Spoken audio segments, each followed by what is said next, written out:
Hello, everyone, and welcome to OHSCA Interviews. I'm Vincenzo Calla, and I'm your host for today's episode. Today, I'm happy to have with me the MPP for Mississauga East Cooksville and Ontario's Associate Minister of Digital Government, the Honourable Kaleed Rasheed.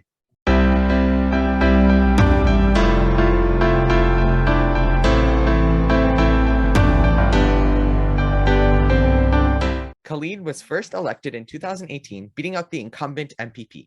He holds a Bachelor of Business Administration from the University of Guelph-Humber and an MBA from the University of Bradford, and worked in the technology sector previous to his election.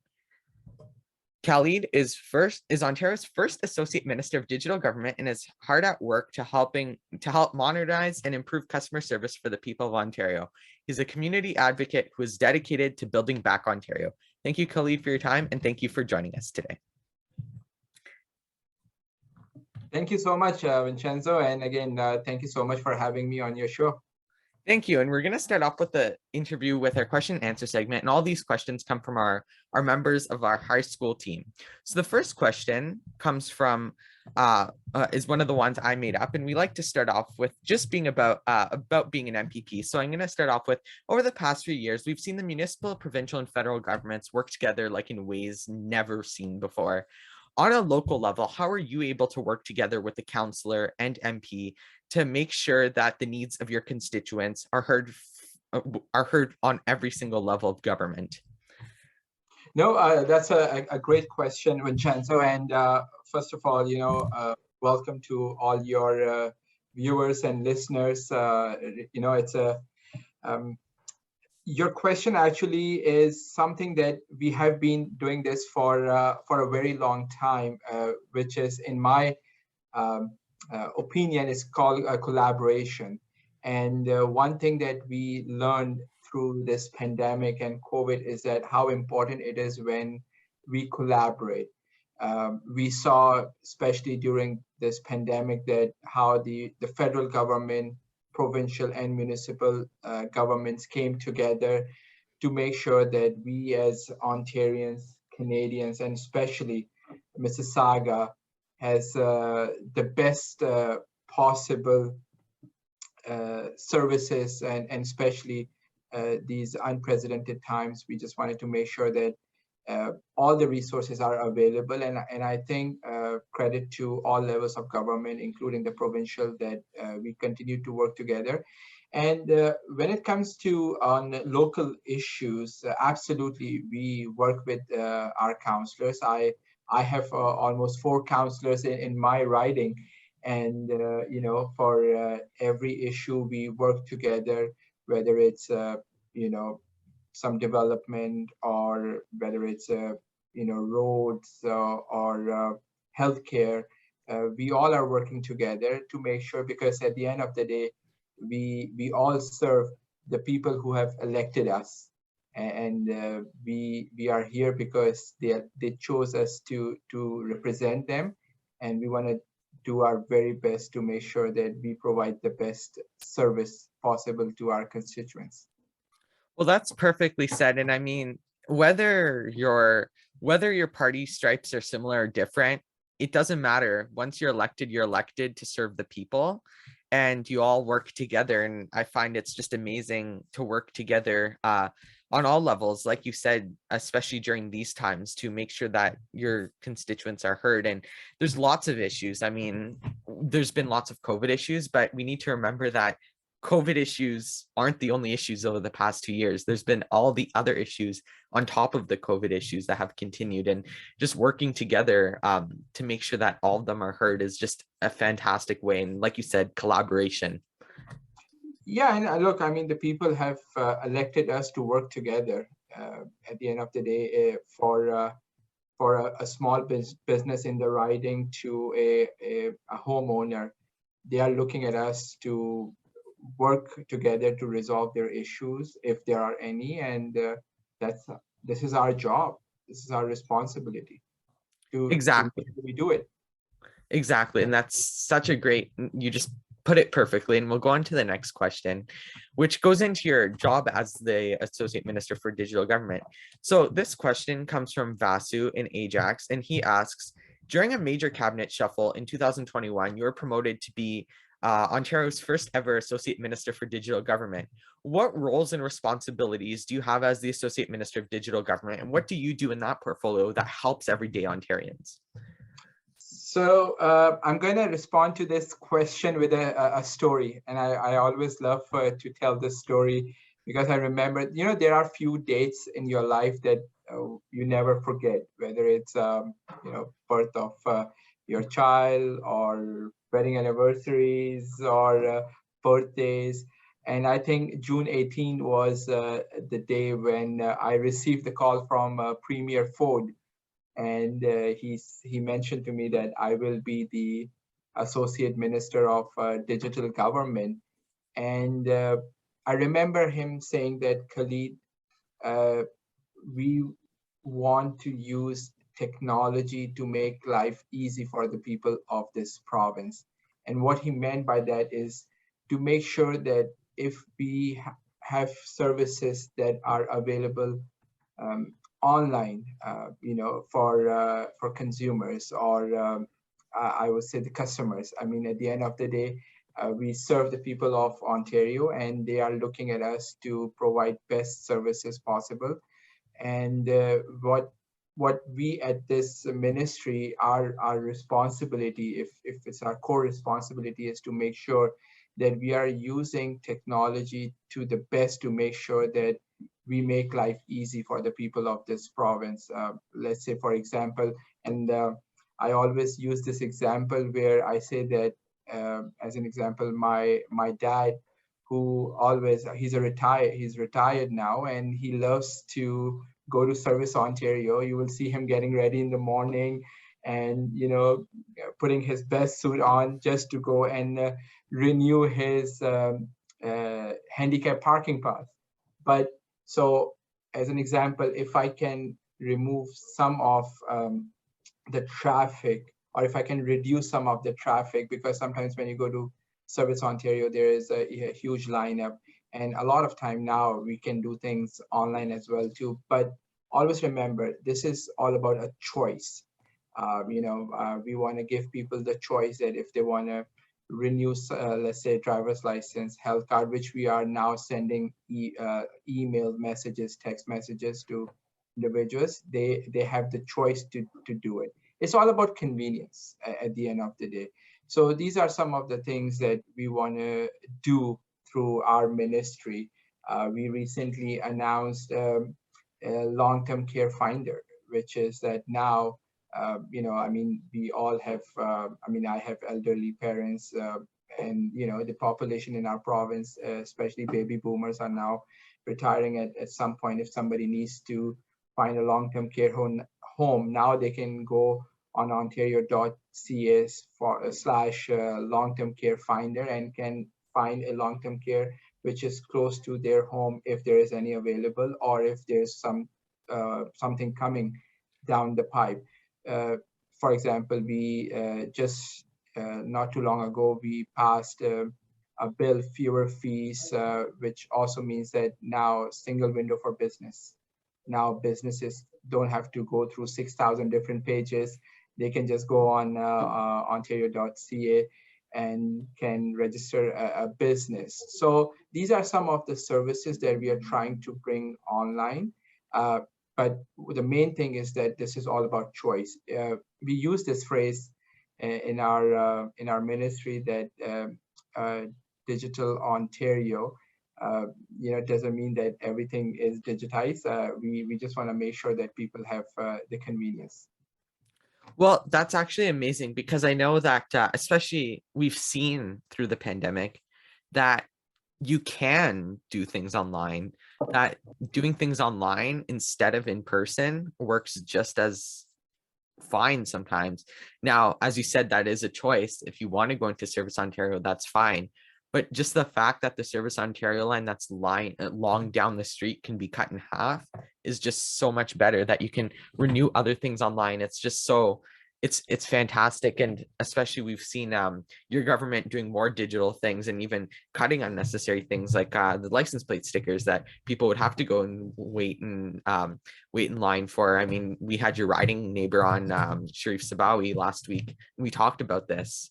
We talked about how this is how your government is starting to cut down unnecessary things, or the unnecessary things, the things that are necessary, fixing them to be more sustainable and more reasonable for everyday Ontarians. No, absolutely. And look, we always say this: digital first doesn't mean digital only. And we keep saying this over and over again because we want people of this province to know that yes, there are services that may come online, but that doesn't mean that they still have the choice. Exactly, and that's just so important, and you're helping the most people that way. So we're going to go into question 3, which comes from Andrew in Peterborough, and he asks, how has your past job as the enterprise account executive at BlackBerry helped you become a proficient associate minister of digital government? Well, that's actually a great question, because technology has somewhat, I always say, it's in my DNA. I've been, I've been very, even after finishing my high school, I did my diploma in computer science. Is there something that, you always look at how you can do things in a much faster way and find an easy way to get things done? Absolutely. One of the things that I learned and we are implementing here is the security aspect of whatever we are doing online. We want to make sure that privacy and security is the number one priority, because you want to bring that comfort to the people of Ontario that if we are doing something online, if we are bringing some services or changing something, that the privacy and security is the utmost priority for us. And this is something that I learned in my past job experience, because we were dealing with very secure stuff, during my BlackBerry times, and we want to continue to do the same thing over here, and try to bring new services, new products for the people of this province. I still remember we were on a call when John Chen, who is the CEO of BlackBerry, decided that, look, we are no longer going to be in a hardware business. We are moving into a security software side. And that was a big change. But now it's like BlackBerry is booming. And it's always good to take some chances and see what fits the best. And that's exactly what we are trying to do over here in this province, is to make sure that we come out with some cool products. I always use the word products because I want to excite the people of this province that we are going to continue to make life easy and provide the best customer service. Because one thing that Premier Ford always talks about, and this is, I think, it's his brand, it's the Ford family brand, is customer service. And whenever he talks to me, he's always saying, Kaleed, just make sure we are providing the best customer service possible. Well, that's something that I've talked about on this show before with some of your colleagues, and it really is something that I'm sure every single person in Ontario knows, that whether you like him or not, Doug Ford is a great person like in terms of customer service. Like you said, that's the brand. His late brother, that was his brand. That's Doug's brand. I think it was once, I said it a couple of weeks ago too, maybe with Will Bauma, how Premier Ford said at one of his press conferences once, I'm sure everybody in Ontario has my cell number by now, and he makes sure to reach back to as many people as possible. I'm sure. I know that that's his brand, and it really is, whether he was just before he was Toronto City Councillor, now he's Premier of Ontario, he treats all of his constituents the same way, and whether those constituents are his couple tens of thousands of people in a ward or the 15 million people in Ontario.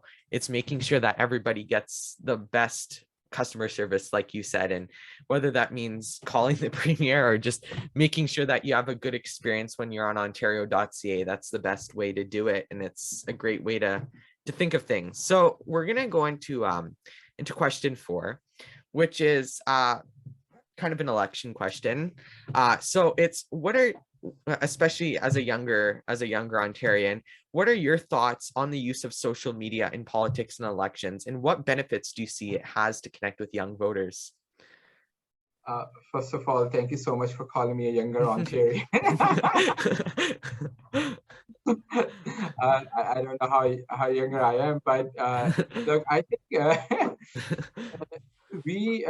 I'll give you the answer with this example. My eldest daughter, she's turning 14, and she actually started this whole TikTok thing with me.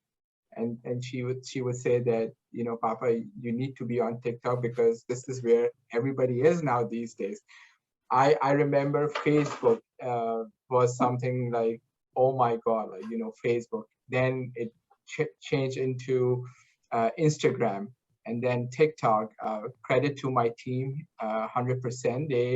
They keep me on my toes, especially when it comes to TikTok videos. And I enjoy it because I think that if we have to reach out to our younger audience as well too, and we need to use these platforms to deliver our message. Literally, like, you know, we are always like 24/7 on our devices, and if everybody has access to social media, whether it's Facebook, Twitter, Instagram, TikTok, if we can deliver our message through these platforms, then we should be using these platforms. And this is where your audience is now. I mean, the younger generation, I think that a lot of people have moved away from cable and now are doing everything on their devices. So I think allowing your or delivering your message through these platforms is something that one should be doing 1000%. And especially us being part of a digital government, we have to take the lead in terms of using these platforms to promote our messages, our government messages, but also who we are as individuals. I mean, you know, a lot of time, and we get these messages so many times, and we will hear from people that, oh, I saw your message on Facebook, or I saw your message on TikTok, keep up the great work. So it goes to show you that how the audience is so engaged on social media platforms. So I think things have changed significantly, and now more and more of our population is looking at social media for some messages. Well, that's completely the case. I mean, first of all, I'm just going to say in the federal election, I was on my local campaign. I was working on my local campaign, and I was with social media. I was working on social media. That was my role. I was making sure that we had all the posts ready for the election, for our daily posts that to update people on the daily messages of the party, like what they were saying.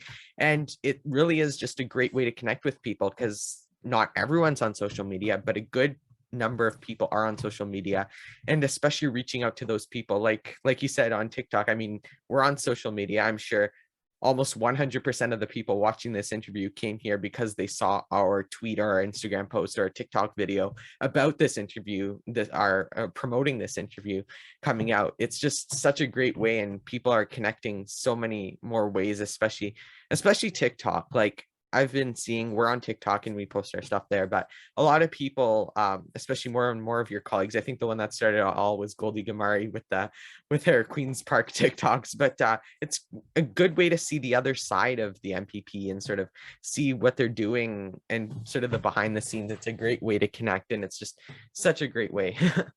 I think also social media shows the other side of politicians as well too. Like, you know, if we are let's say doing a video on TikTok, And my credit to my team, they like, I want to do some dancing videos, but they say no, minister, we have to have like, to the script videos. But it does show the other side of politicians, that we are also same as anybody else out there, right?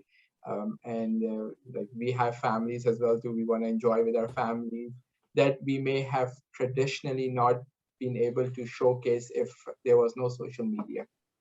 Yeah, that's an amazing way. And it's just something that benefits us all, really being able to, obviously there's the bads of social media, but looking at the goods, it's so amazing. And it's just another way to make yourself known and just to connect, really. And it's such a great way to do that.